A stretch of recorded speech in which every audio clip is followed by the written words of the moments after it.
하나님 말씀 먼저 읽겠습니다. 마태복음 1장 18절부터 25절입니다.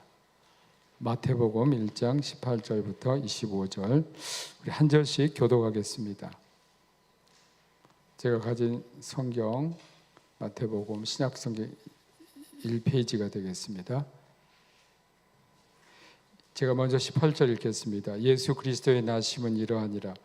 그의 어머니 마리아가 요셉과 약혼하고 동거하기 전에 성령으로 잉태된 것이 나타났더니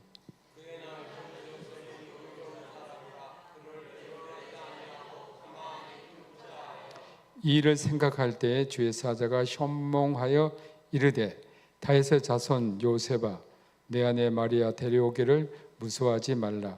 그에게 잉태된 자는 성령으로 된 것이라.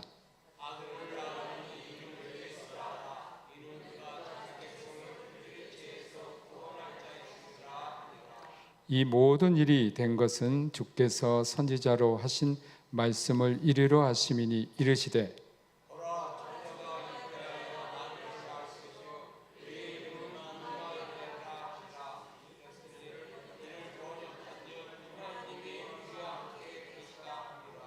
(24절) 요셉이 잠에서 깨어 일어나 주의 사자의 분부대로 행하여 그의 아내를 데려왔으나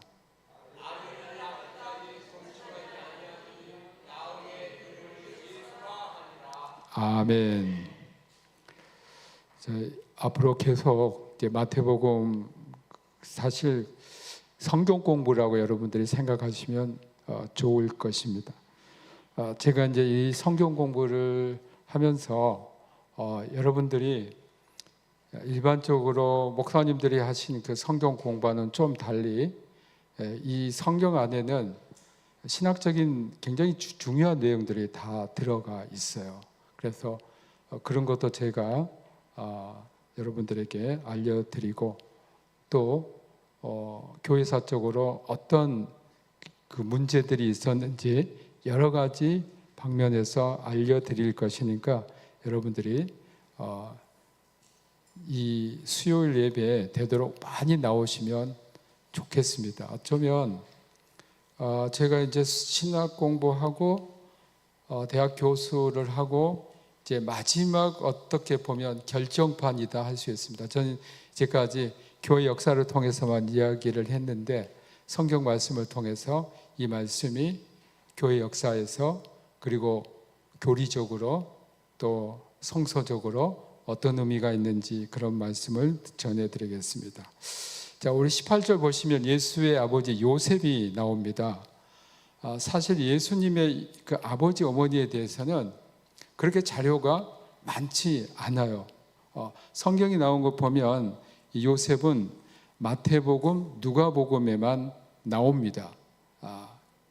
요한복음에 나올까요? 서로 이제 좀 문답식으로 좀 하겠습니다. 요한복음에 나올까요? 안 나와요. 하나 물어볼게요. 요한복음에 예수 탄생의 기사가 나옵니까? 긴 것 같기도 하고 아닌 것 같기도 하고. 요한복음엔요 예수님 탄생 기사가 전혀 안 나와요. 어디서부터 나옵니까? 태초에 말씀이 계시니라.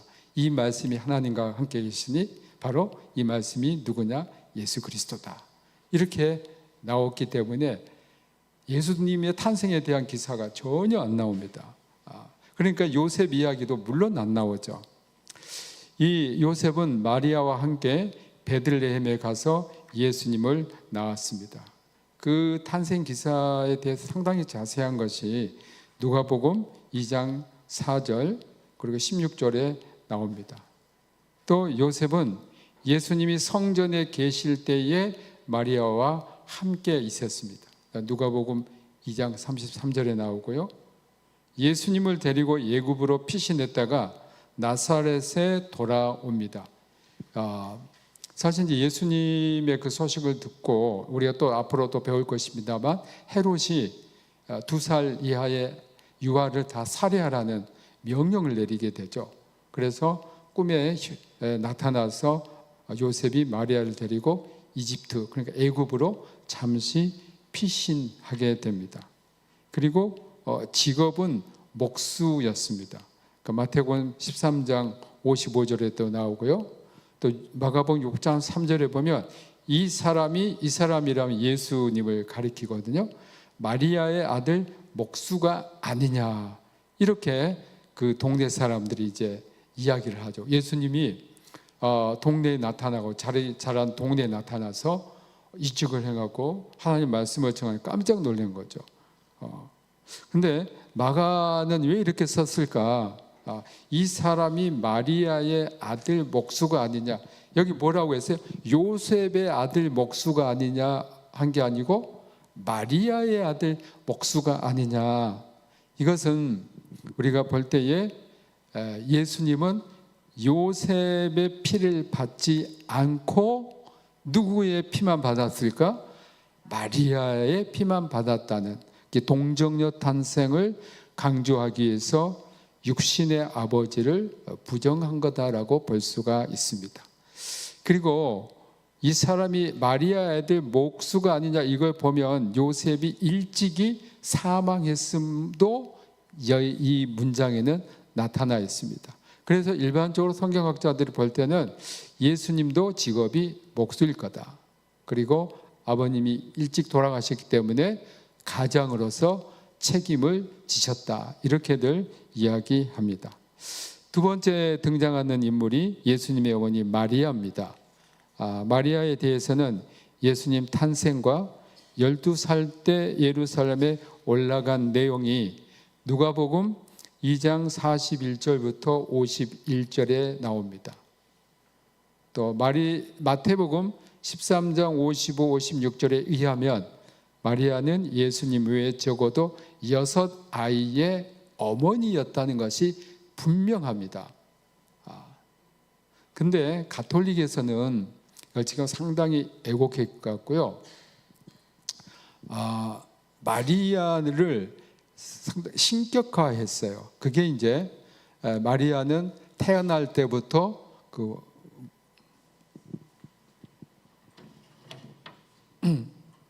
모든 인간은 죄를 갖고 태어났잖아요. 그래서 마리아 무흠 잉태설을 이야기합니다. 마리아가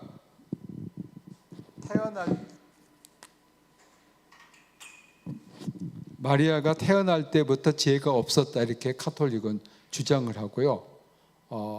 그것은 사실 성경적으로도 맞지 않는데 가톨릭은 그걸 교황이 인정을 했기 때문에 받아들이고 있습니다. 거기에 또 더 덧붙여서, 혹시 성당에서 오신 분들은 그 아실 거예요. 8월 15일이 우리는 광복절이죠. 근데 8월 15일이 마리아 승천절입니다. 그래서 마리아가 승천했다, 이렇게 교리적으로 가톨릭은 주장하고 있는데 이것은 전혀 성경과는 무관한 겁니다.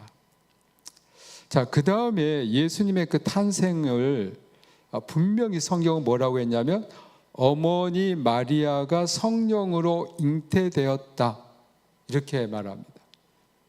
성령이 마리아의 그 태에 들어가셔서 어떤 신비한 그런 역사를 통해서 예수님이 탄생하셨다, 이렇게 성경은 이야기했습니다.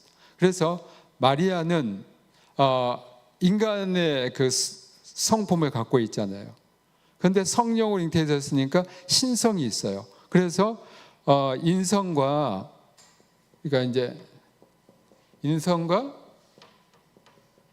신성이 같이 있는 거예요. 그러니까 예수님은 인성도 있으시고 신성도 있으시다, 이겁니다. 그래서 예수님은 한편으로는 완전한 인간이시다,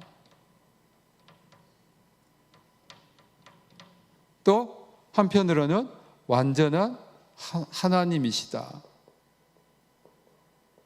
그래서 우리가 삼위일체를 이야기할 때 그렇게 이야기하잖아요. 성부 하나님, 성자 하나님, 성령 하나님. 이게 우리 기독교 신앙에 굉장히 중요한 겁니다. 왜 중요하냐? 이단들은 삼위일체를 대부분 안 믿습니다. 이단을 구별하는 가장 좋은 방법은 삼위일체론이에요. 그래서 이단들은 삼위일체를 믿지 않습니다. 그리고 이단들은 왜곡합니다. 예를 들면요, 통일교 문선명은 어떻게 했습니까? 지가 하나님 즉위식을 해요. 그리고 예수는 지 밑에 놔뒀어요. 이단들의 가장 큰 그 교리적인 오류는 삼위일체론을 도대체 믿지 않습니다. 그것을 이렇게 예수님은 인성과 신성을 같이 갖고 계셨다라고 해서 신학적으로 뭐라고 하냐면요, 신인양성론이다 이렇게 말합니다. 한번 따라해 볼까요? 신인양성론. 네. 그분은 완전한 인간이시요, 그분은 완전한 하나님이십니다. 그러니까 완전한 인간이기 때문에 인간이 느낄 수 있는 모든 것을 느꼈을까요? 초월하셨을까요? 네? 인간이 느낄 수 있는 모든 것을 어땠어요? 예수님은 그대로 느꼈어요. 네. 그대로 느꼈어요. 배고픔도 느꼈고요, 심령의 아픔도 느꼈어요. 예루살렘 보고 우시잖아요. 그런 인간이 갖고 있는 그런 감성을 주님은 그대로 갖고 있었어요. 왜? 마리아를 통해서 그 인성을 받았기 때문에. 그러나 한편으로는 예수님은 하나님과 동일한 신이셨어요. 그런데 우리 기독교 역사에서 보면요, 예수님이 인성과 신성을 완전히 갖췄다는 것을 인정하기까지 몇 년 걸린 줄 아세요? 451년이 걸렸어요. 그게 이제 451년에 칼케돈 신조라는 게 나오게 됩니다. 여러분, 우리가 신경 또는 신조라는 것은 우리가 믿는 바를 고백하는 거예요.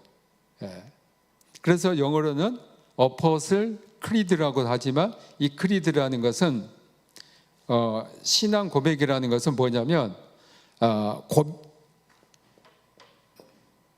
이 크리드라는 것, 이제 어퍼슬, 우리가 사도신경이라고 그러잖아요. 이 크리드라는 것은 라틴어의 크레도에서 왔어요. 크레도라는 건 뭐냐면 나는 고백합니다라는 동사예요. 나는 고백합니다. 사실 우리가 믿는 것보다 고백한 것 굉장히 더 퍼스널한 거예요. 나는 이렇게 고백합니다라고 하는데, 그러한 신경이요, 우리 기독교에는 중요한 신경이, 여러분 이제 사도신경만 알고 있는데 세 개가 있어요. 하나는 사도신경이고요, 또 하나는 니케아 콘스탄티노플 신조예요.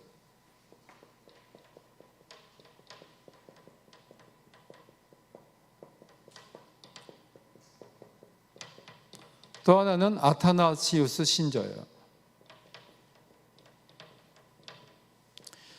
이 세 개 모두 사도신경과 똑같이 전체 교회에서 공인된 신조예요. 근데 가장 간략하고 정말 엑기스로 되어 있는 게 사도신조예요. 근데 사도신조가요, 생기기에는 제일 늦게 생겼어요. 제일 늦게 생겼어요. 그렇지만 만국 교회가 이 세 가지를 다 고백하는데, 우리나라에는 주로 이 사도신경만 성도들에게 알려져 있지만 사실은 니케아 콘스탄티노플 신조나 아타나시 신조도 똑같은 권위를 갖고 있습니다. 굉장히 길어요. 근데 가장 간략하고 엑기스만 있는 게 사도신조예요. 이 신조에는 굉장히 중요한 고백을 하고 있어요. 자, 우리 사도신경 보면요, 나는 전능하신 천지를 창조하신 아버지 하나님을 믿습니다. 이건 뭐예요? 성부 하나님에 대한 고백이에요. 그러니까 이 사도신경, 모든 신경에는요, 삼위일체 하나님에 대한 고백을 하는 거예요. 자, 성부 하나님에 대한 고백, 그의 유일하신 아들 우리 주 예수 그리스도를 믿습니다. 이것은 성자 하나님에 대한 고백. 성령을 믿습니다. 이것은 성령에 대한 고백이에요.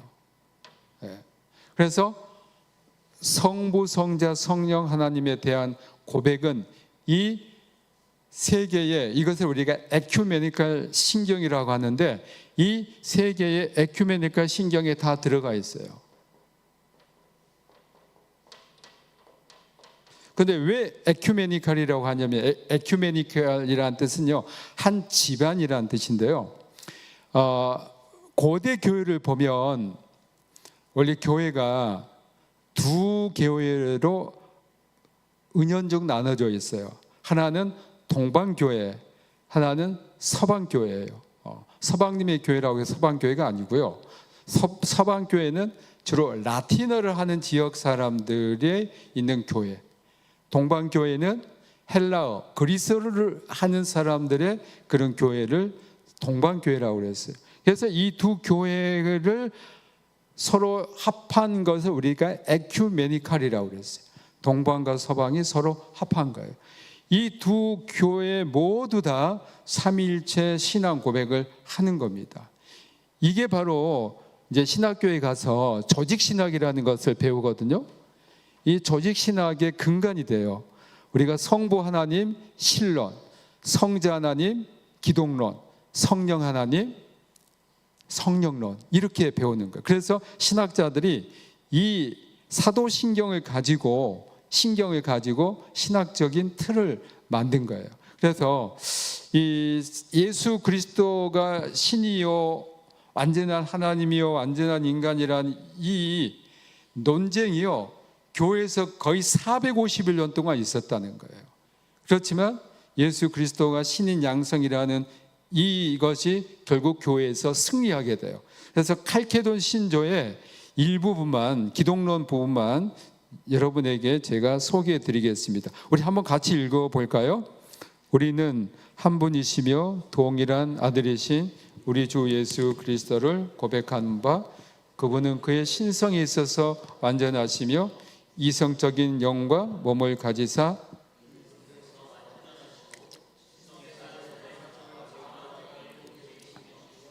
인성에 있어서는 죄를 제외한 모든 면에서 우리와 똑같은 분이시다.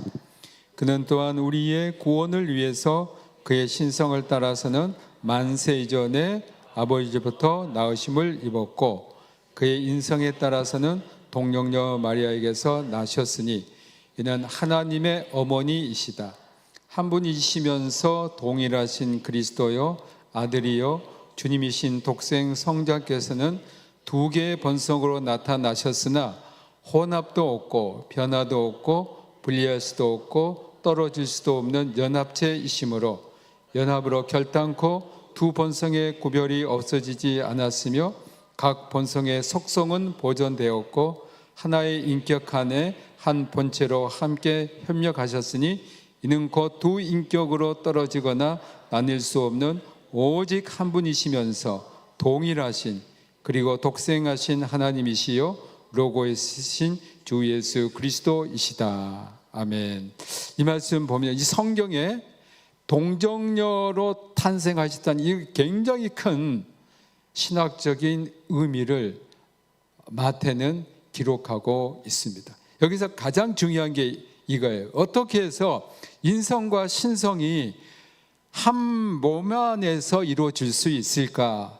여기서 네 가지 중요한 개념이 나옵니다. 첫째는 혼합도 없고, 이 말은 뭐냐면 인성과 신성이 혼합되지 않았다는 거예요. 만약 인성과 신성이 혼합되면 제3의 성이 나왔겠죠. 그러나 혼합되지 않았기 때문에 주님은 하나님이시여 인간이신 겁니다. 변화도 없고 두 본성이 같이 연합함으로써 변화가 없습니다. 분리가 안 돼요. 인성은 인성, 신성은 신성, 분리도 없어요. 떨어지지도 않아요. 제가 이제 이 예수 그리스도의 인성과 신성에 대해서 이거 어떻게 설명하면 참 좋을까라고 했는데, 교부 가운데 알렉산드리아 교부 가운데 아타나시우스라는 분이 있어요. 이분은 기독론에 있어서 굉장히 중요한 업적을 남기신 분인데 그분이 이렇게 설명을 했더라고요. 그래서 전 참 그게 마음에 들었어요. 여러분 쇠 있죠, 쇠덩이. 쇠덩이를 불에 달구면 어떻게 됩니까? 빨갛게 됩니다. 그렇죠. 바로 이게 인성과 신성이 같이 있는 거다. 아타나시우스 그렇게 설명을 했다고요. 빨갛지만 거기는 불이 있고요. 불로 빨간 그렇지만 쇠덩이의 그 본성은 없어지지 아니하고 불의 그 본성도 그대로 있어요. 이게 바로 하여간 얼마나 우리가 정확하게 이것을 설명할 수 있을지는 참 어렵지만 아타나시우스는 그렇게 설명을 했습니다. 자, 19절에 보면 요셉은 마리아가 어떤 남자와 간음해서 잉태한 것을 오해했습니다. 그래서 마리아가 돌로 쳐 죽임을 당할까 봐 드러내지 않았고 마리아를 이제 끊어버리라고 했어요. 야, 너 이제 더 이상 나와 약혼한 사이가 아니다. 그러나 이것을 공개하면 어떻게 됩니까? 마리아가 돌로 쳐 죽임을 받게 돼요. 신명기 22장 23절 24절에 보면 처녀인 여자가 남자와 약혼한 후에 어떤 남자가 그를 성읍 쪽에서 만나 동침하면 너희는 그들을 둘 다 성읍 문으로 끌어내고 그들을 돌로 쳐 죽일 것이니 이렇게 되어 있어요. 그러니까 율법에 의하면 지금 처녀가 어때요? 잉태했잖아요. 애를 가졌어요. 그럼 이건 율법에 의하면 죽여야 돼요. 그것도 돌로 쳐 죽여야 됩니다. 사람들이 끌어내가지고. 근데 이것을 요셉은 덮고 그냥 없던 걸로 하자 이렇게 끊고자 했습니다. 여러분 이해되시죠? 그 요셉은 그래도 상당히 어때요? 의로운 사람에 그랬고 또 인간이니까 야 마리아가 나를 배신해 이런 마음도 있었겠죠. 그러나 그것을 그냥 덮어두고 나와 마리아는 이제 끝장이다. 이런 생각을 하고 있었던데 20절에 보면 주의 사자가 꿈에 나타납니다. 우리 성경에는요 거의 그 사자, 주의 사자를 사자라고 표현을 했는데 실제 원문에 보면 이거 천사예요.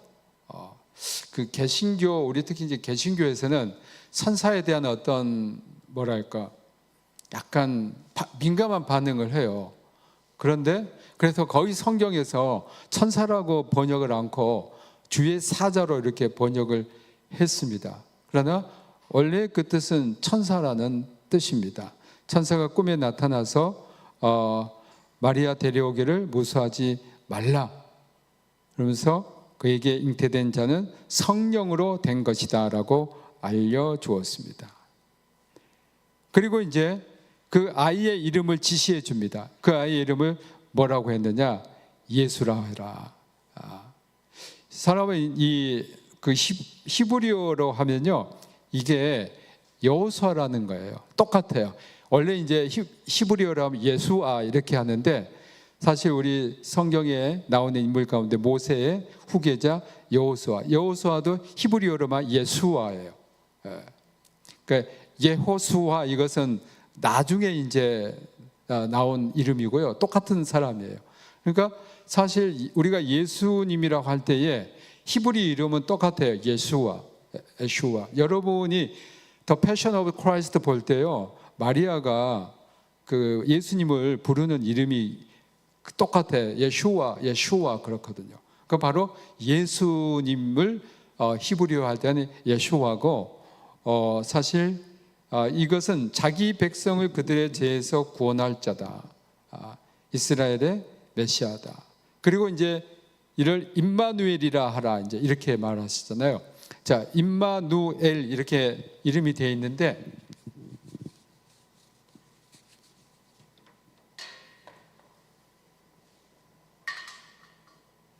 실제로 이것은 두 개의 그 이름이 합성된 거예요.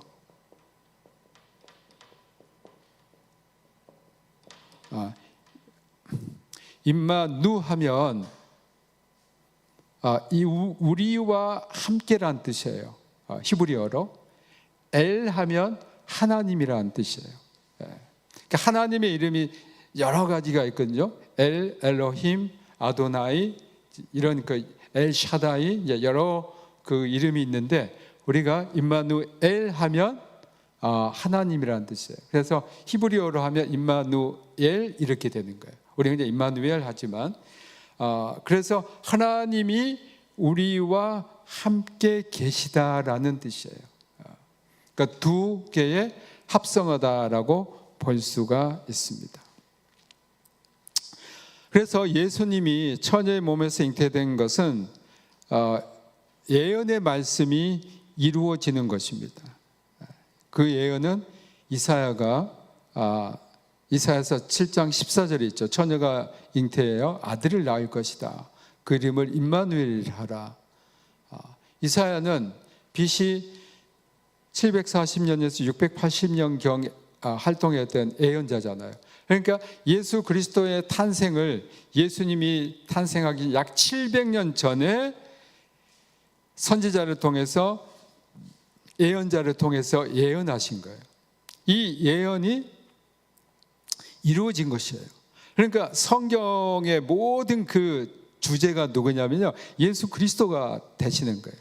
예수 그리스도, 구약은 이 땅에 오실 예수 그리스도를 예언한 거고, 신약은 이제 예수 그리스도가 오셨는데 다시 오실 예수 그리스도를 예언하는 거예요. 그러니까 예수님은 그래서 초림의 예수, 그 다음에 재림의 예수, 이렇게 말씀을 하는 거예요. 그래서 우리는 지금 다시 오실 예수 그리스도를 기다리는 신부들이에요. 신부들은 어떻게 해야 될까? 신랑을 기다리는 신부들은 성결해야 돼요. 그 순결을 지켜야 돼요. 그게 바로 우리 그리스도인이 성결해야 한다, 그런 말씀이 되겠습니다. 24절 25절에 보면 요셉이 잠에서 깨어서 주님의 사자의 분부대로 그의 아내를 데리고 왔고 아들을 낳기까지 동침하지 않고 있었던 겁니다. 그래서 성경은 분명히 예수 그리스도께서 인간의 씨를 갖지 않는, 그러나 태어나시기 위해서는 인간의 몸을 빌어서 태어나신, 그래서 인성과 신성을 지닌 완전한 인간이시요 완전한 하나님이시라는 것을 오늘 본문은 우리들에게 말씀하고 있습니다. 이게 사실은 우리 기독교 신앙에 매우 중요한, 그리고 우리가 예수 그리스도를 믿고 고백하는데, 주님은 완전한 인간이시요 완전한 하나님, 우리의 구세주, 그분을 고백하는 매우 중요한 구절임을 오늘 본문을 통해서 알 수 있겠습니다. 혹시 여러분 오늘 제 말씀드린 것 가운데 질문 있으시면 하시기 바랍니다. 예수 그리스도의 은혜와 아버지 하나님 크신 사랑하심과 성령님의 감화 감동하심이 오늘 인간의 몸으로 있고 이 땅에 오신 주님, 하늘 보좌를 버리시고 이 땅에 인간의 몸이 되신 우리 주님, 그 주님의 겸손과 그 낮아지심에 감사하며, 이 주님, 우리를 모든 죄에서 구원하신 주님을 믿고 온전히 신뢰하며 따르기를 원하는, 그리고 주님을 우리의 구주심을 고백하는 여기 모인 모든 주님의 자녀들, 그들의 가족과 또한 권속과 우리 평택대학교회와 평택대학교 피어선 기념하고, 그리고 이 나라와 이 민족과 북한에서 고난당하는 우리 믿음의 형제 자매들에게 지금부터 영원토록 함께하기를 축원하옵나이다. 아멘.